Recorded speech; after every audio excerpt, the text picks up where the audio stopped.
will hear a number of different recordings, and you will have to answer questions on what you hear. There will be time for you to read the instructions and questions, and you will have a chance to check your work. All the recordings will be played once only. The test is in 4 sections. Now turn to Section 1. Section 1. You will hear conversations. The first between 2 students, and the second between a student and a clerk. First, you have some time to look at questions 1 to 5.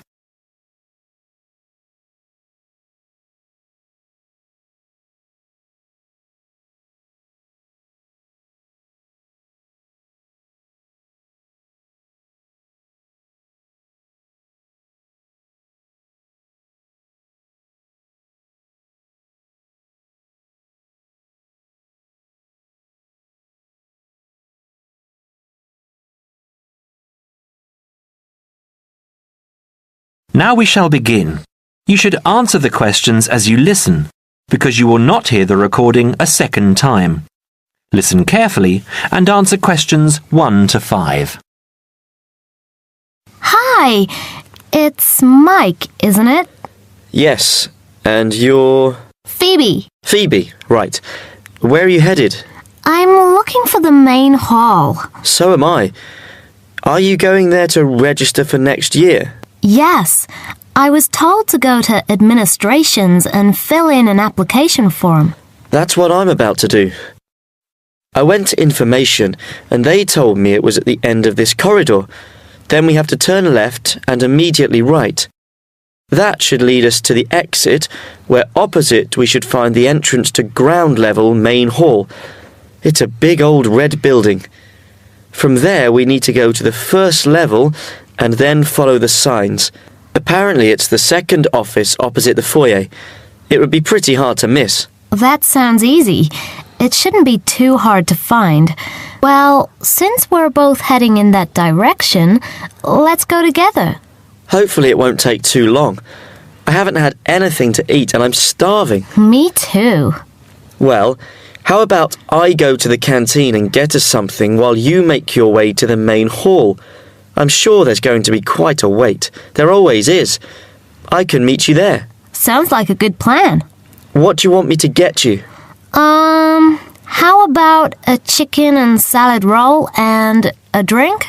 Okay. What if they don't have a chicken and salad roll? Anything similar, like ham and salad, or just plain salad and cheese. Oh, and don't forget the drink. I feel so dehydrated. No problem.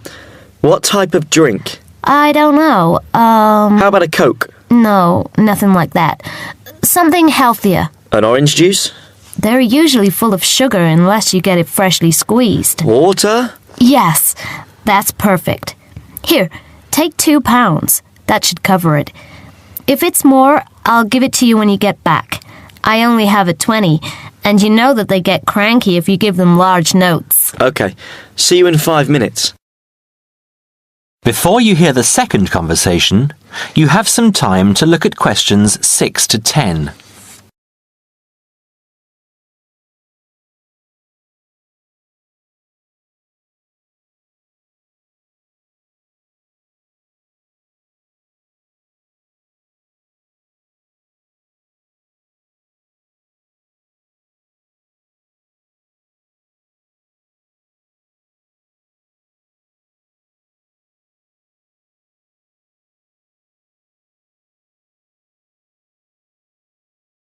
Now listen and answer questions 6 to 10.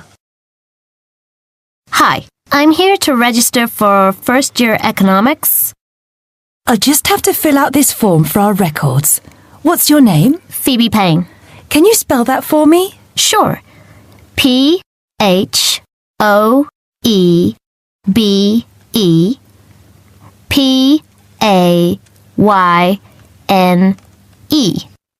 Your address? 6 Wainwright Avenue. That's W-A-I-N-R-I-G-H-T,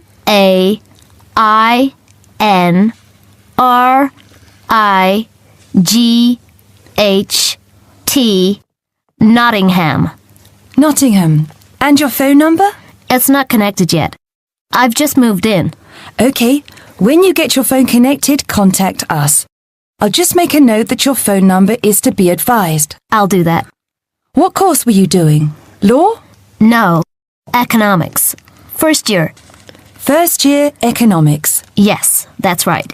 OK, take this card across to the economics department and get it stamped. And then you need to come back here to pay your fees. I've made an arrangement to pay in installments. Do you have any documentation verifying that? Yes, I have a statement from administration. OK, when you return, we'll have a look at it. Thank you very much. Here you are. It was quicker than I thought, but I have to get this card stamped and return here to organize my fees. That's good. It means that I won't have to wait long either. How did you get on? What with? Oh, the food. Well, there wasn't much left, so I got you a cheese and tomato sandwich and water. That's fine. Do I owe you any more? No, I need to give you back £3. But I only gave you 2. Oh yeah, I thought you gave me a £5. OK, so we're square. So what do I have to do? Go to the desk and give your personal details. Then they'll give you a card that you need to take to your faculty. What's your major? Environmental science. Okay, so you'll have to take the card to the environmental science faculty and get the card stamped, return to administration in the main hall, and organize your fees. And that's it? Yes, that means you're registered. Then we receive a letter with the details of our course where we'll be informed to go to the notice board or online to find out when and where our lectures are. OK, let's have this bite to eat first. That is the end of section 1. You now have half a minute to check your answers.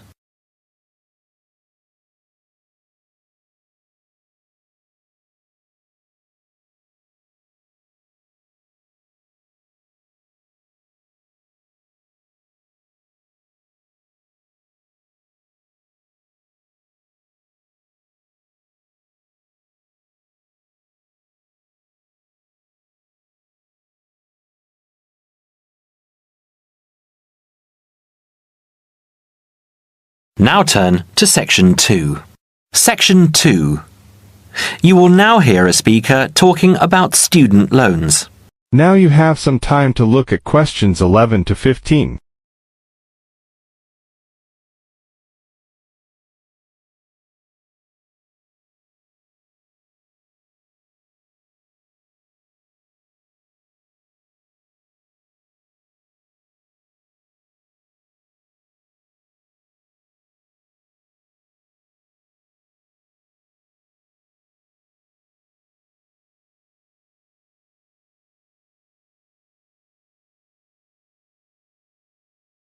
Now listen carefully and answer questions 11 to 15. Thanks for turning up today and welcome to this short talk on student loans.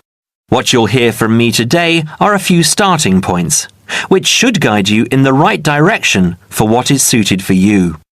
I'm assuming that most of you have an account at a bank or building society that you can draw funds from.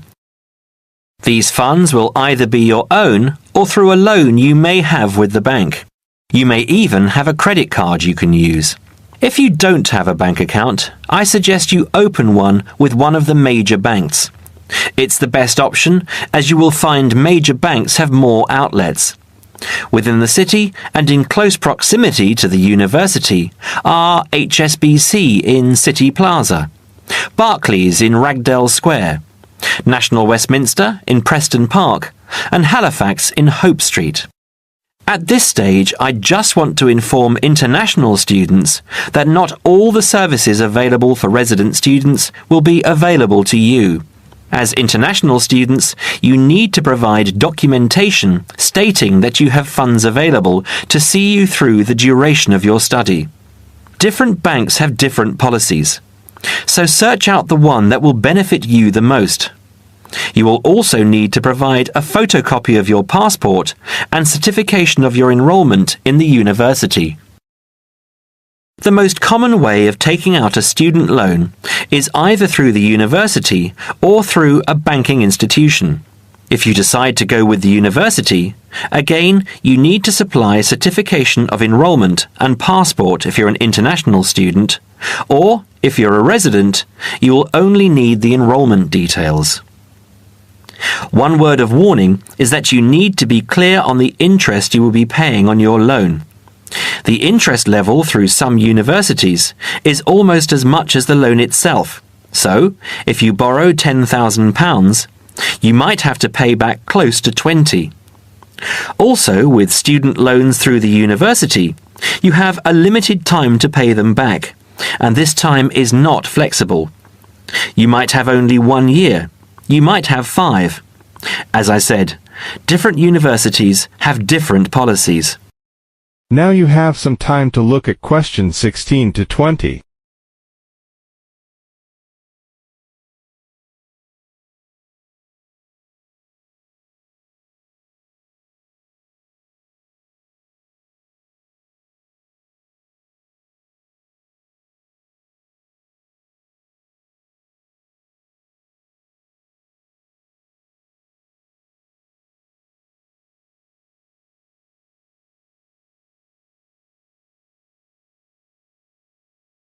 Now listen carefully and answer questions 16 to 20.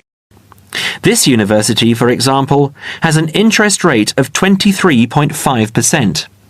It's quite high, but not as high as many of the other larger universities. The other option is to take out a loan through your bank. You will find that most banks will have lower interest rates than the university. They average roughly between 14.5 to 18.5%. Banks also give you an option of over how many years you want to make repayments. You can basically choose to pay it back in a year or in 10, even more if you are finding it difficult. Make sure you have an account with the bank you decide to go with. Either a current account or a savings account is enough. With either of these accounts, you can use your card to make withdrawals and deposits from automatic teller machines at any time, and make payments over the internet if you choose. You can also use Maestro, one of the systems which automatically take the money from your account at a time that you have specifically stated, and deposits it into a nominated account of your choice. You might decide to have £150 taken out each month, and each month this is what will happen. Also, check what fees apply with what services. Some services are free of charge, but they are few and far between. Okay, so that's all from me. If there are any questions related to what I've covered today, please raise your hand. That is the end of section 2. You now have half a minute to check your answers.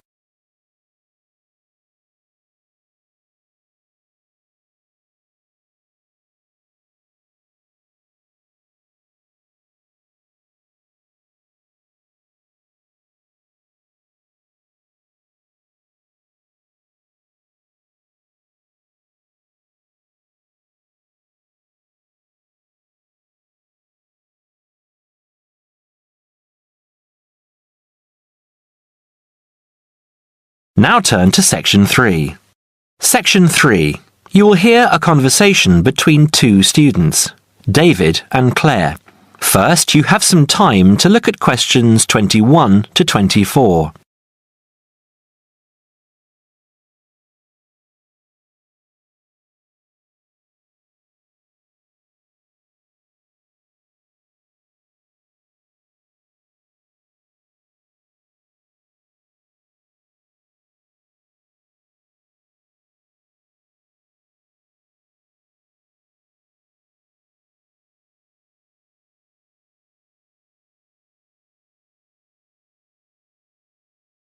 Now listen carefully and answer questions 21 to 24.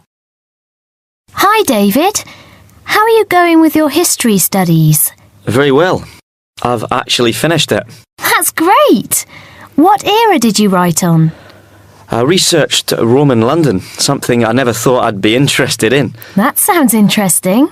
I wanted to tie it into the work I've been doing on engineering, and I found it fascinating and learned many things along the way. Such as? Well, although there were prehistoric settlements throughout the vast area now called London, strangely enough, no evidence has yet been found for any such community at the northern end of London Bridge, where the present city grew up. The origins of London lie in Roman times, right? Right. When the Romans invaded Britain in 43 AD, they moved north from the Kentish coast and traversed the Thames in the London region, clashing with the local tribesmen just to the north. It has been suggested that the soldiers crossed the river at Lambeth, but it was further downstream that they built a permanent wooden bridge, just east of the present London Bridge, in more settled times some 7 years later. As a focal point of the Roman road system, it was the bridge which attracted settlers and led to London's inevitable growth. So, London Bridge has been there for hundreds of years?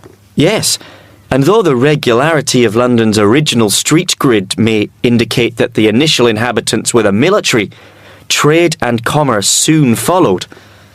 The London Thames was deep and still within the tidal zone, an ideal place for the berthing of ships. What other industry did they have? Well, as the area was also well drained and low-lying, it was geologically suitable for brick-making. There was soon a flourishing city called Londinium in the area where the monument now stands. Londinium? That's Latin. That's what I thought too, but the name itself is Celtic, not Latin, and may originally have referred merely to a previous farmstead on the site. Before you hear the rest of the conversation, you have some time to look at questions 25 to 30.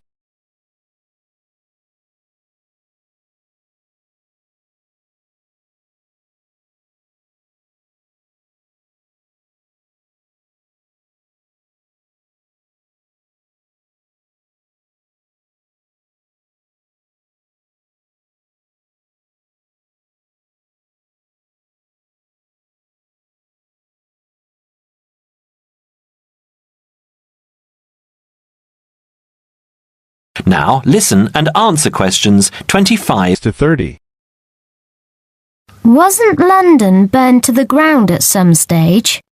It happened in AD 60 by the forces of Queen Boudica of the Iceni tribe from modern Norfolk, when she led a major revolt against Roman rule. The governor, Suetonius Paulinus, who was busy exterminating the Druids in North Wales, marched his troops south in an attempt to save London, but, seeing the size of Boudica's approaching army, decided he could not mount an adequate defence and evacuated the city instead. Not everyone managed to escape though, and many were massacred. What about the beautiful old architecture? Did you research that too? I sure did. The major symbol of Roman rule was the Temple of the Imperial Cult.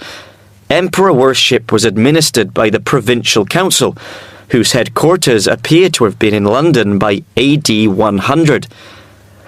A member of its staff, named Anancletus, buried his wife on Ludgate Hill around this time. Pagan worship flourished within the cosmopolitan city. A temple to the mysterious Eastern god Mithras was found at Bucklersbury House and is displayed nearby. I quite like St. Paul's. Traditionally, St. Paul's Cathedral stands on the site of a temple of Diana. Other significant buildings also began to appear in the late 1st century, at a time when the city was expanding rapidly. The Forum, a marketplace and basilica which housed the Law Courts complex at Leadenhall Market, was erected and then quickly replanned as the largest such complex north of the Alps. The Forum was much bigger than today's Trafalgar Square. Who was in charge of all the town planning at the time? Procurator Agricola. He encouraged the use of bathhouses and had a grand public suite made, which has now been excavated in Upper Thames Street. They were as much a social venue as a place to bathe. There was a smaller version at Cheapside, and in later centuries, private bathhouses were also built. Another popular attraction was the wooden amphitheatre, erected on the northwestern outskirts of the city. It's possible that gladiatorial shows were put on here, though lesser public sports, like bear baiting, may have been more regular. I thought that happened mainly in the Colosseum in Rome, but I guess London being settled by the Romans explains their lust for blood. By about AD 200, the administration of Britain was divided in two. York became the capital of Britannia Inferior and London of Britannia Superior. Around the same time, the city also acquired its famous walls, probably about 20 foot high. Why did they build such high walls? It was a protective measure which may have been due to civil war, initiated when Governor Claudius Albinus tried to claim the imperial crown in Rome. Was paganism still predominant then? Yes, but Christianity appears to have reached the province at an early date, and only a year after the religion became officially tolerated in the empire, London had its own bishop, Restitutus, who is known to have attended the Imperial Council of Arles. You really delve deep.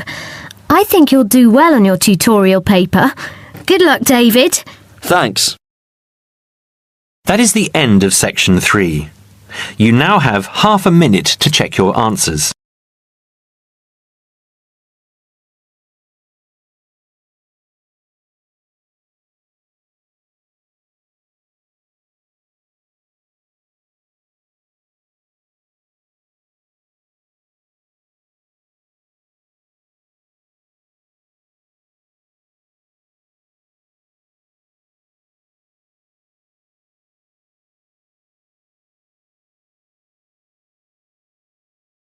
Section 4. You will hear part of a lecture about fireworks. Now you have some time to look at questions 31 to 37.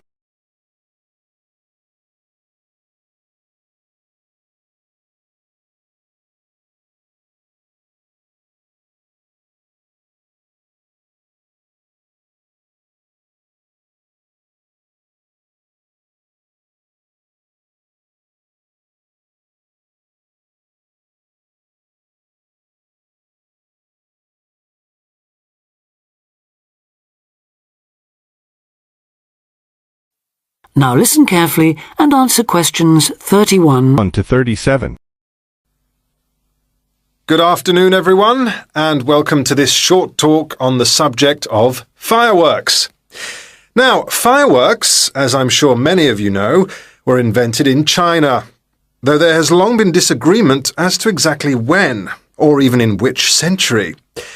The consensus nowadays, though, is that it was in the 6th, as there is considerable evidence of war rockets being made then. We also know that fireworks were in use by the 7th century in Arabia, where they were called Chinese arrows, reflecting their military potential. It then took a long time for them to spread to Europe. In fact, it wasn't until the 1200s that fireworks made their appearance there.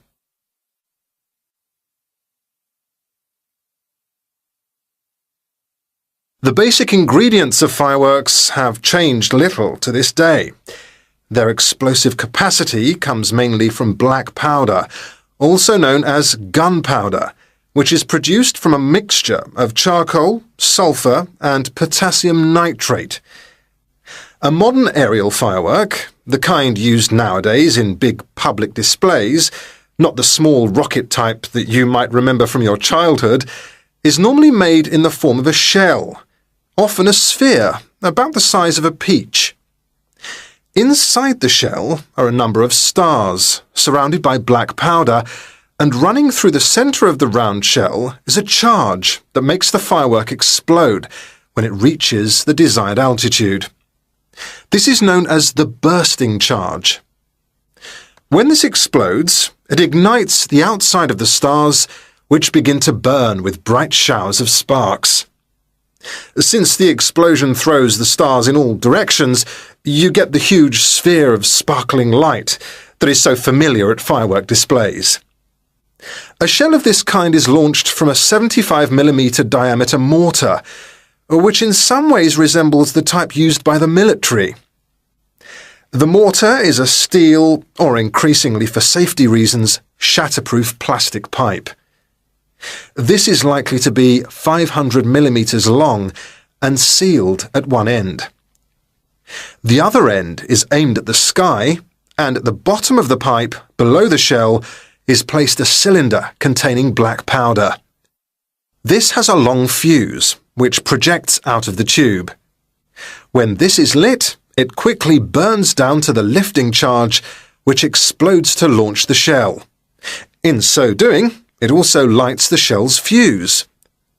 The shell's fuse burns while the shell rises to its correct altitude and then ignites the bursting charge so it explodes. Now you have some time to look at questions 38 to 40.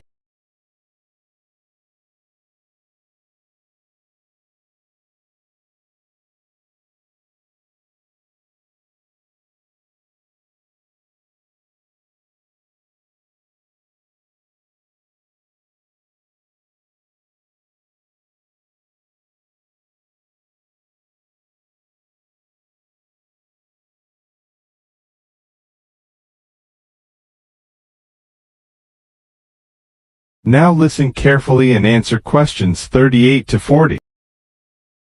More complicated shells are divided into sections and burst in 2 or 3 phases. Shells like this are called multi-break shells. They may contain stars of different colours and compositions to create softer or brighter light, more or less sparks, etc. Some shells contain explosives designed to crackle in the sky, or whistles that explode outward with the stars. The sections of a multi-break shell are ignited by different fuses, and the bursting of one section ignites the next. The shells must be assembled in such a way that each section explodes in sequence to produce a distinct, separate effect. The pattern that an aerial shell paints in the sky depends on the arrangement of stars inside the shell.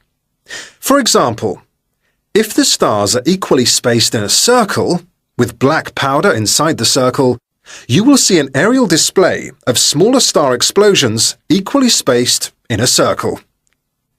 To create a specific figure in the sky, for instance a heart shape, you create an outline of the figure in stars inside the shell. Then you place explosive charges inside those stars to blow them outward into the shape of a large heart. Each charge has to be ignited at exactly the right time, or the whole thing is spoiled. Many other shapes have particular names, like the willow. This is formed by stars that fall in the shape of willow tree branches, spreading a little to the side and then downwards. The high charcoal composition of the stars makes them long-burning, so they may even stay visible until they hit the ground. The ring shell is fairly basic. It is produced by stars exploding outwards to produce a symmetrical ring of coloured lights. More complex is the pattern created by the palm, which contains large comets or charges in the shape of a solid cylinder. These travel outwards, explode and then curve downwards, like the limbs of a palm tree. The serpentine, the last one for now, is different again. When this one bursts, it sends small tubes of incendiaries scattering outwards in random paths, which may culminate in exploding stars. It can be quite spectacular. That is the end of section 4. You now have half a minute to check your answers.